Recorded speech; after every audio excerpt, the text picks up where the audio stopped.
একটা, দুইটা, তিনটা, চারটা, পাঁচটা, ছয়টা, সাতটা। আসসালামু আলাইকুম, আশা করি সবাই ভালো আছেন। এটা আমার পুরাতন আলু ক্ষেত। আর আলুর মধ্যে আমি সাধারণত বেগুন দিছিলাম। আর এই যে পাশে হয়তো বা আমার পুরাতন কলার বাগান। তো যা হোক, এটা হচ্ছে আমার পুরাতন। এর আগে আমি হয়তো বা ভিডিওটা পোস্ট করি নাই। আর আমি ভিডিও হয়তো না হইলে কোনো ভিডিও পোস্ট করি না।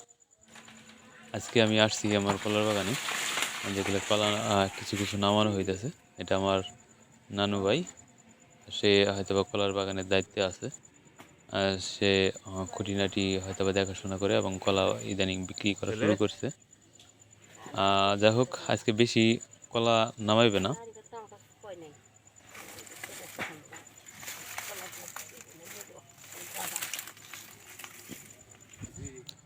এখানে কলার মধ্যে যেগুলা কলা বাতি হয়ে গেছে, মানে আসার উপযুক্ত হয়েছে, পুরোটাই সবরি কলা।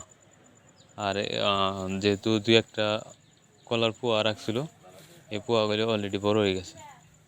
আর একটা বিষয় না বললে নয়, আমি প্রায় প্রায় ভিডিওতেই বলি যে গাছতলা এবং বাসতলা আসলে কোনো কিছু করা ঠিক না। তাই এর ফলাফল দেখলে হয়তো বুঝতে পারবেন। এই বাসতলা যেগুলো দেখতেছেন, এখানে যেহেতু বাঁশ গাছ বা ছায়াযুক্ত জায়গা, ওখানে হয়তোবা ফলন হয় নাই বলতেই চলে, কিছুই হয় নাই। দেখলে হয়তোবা সরাসরি দেখলে হয়তো বুঝতে পারতেন। যাই হোক, এই কলা বাগানে এই অবস্থা।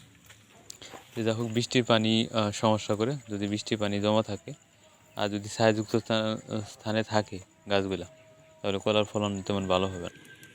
যাই হোক, আশা অনুরূপ না হলেও ভালোই হয়েছে, আলহামদুলিল্লাহ। আজকে টোটালি 7 পিস কলা উঠছে, খারাপ না। আশা করি ভালো থাকবেন। আসসালামু আলাইকুম।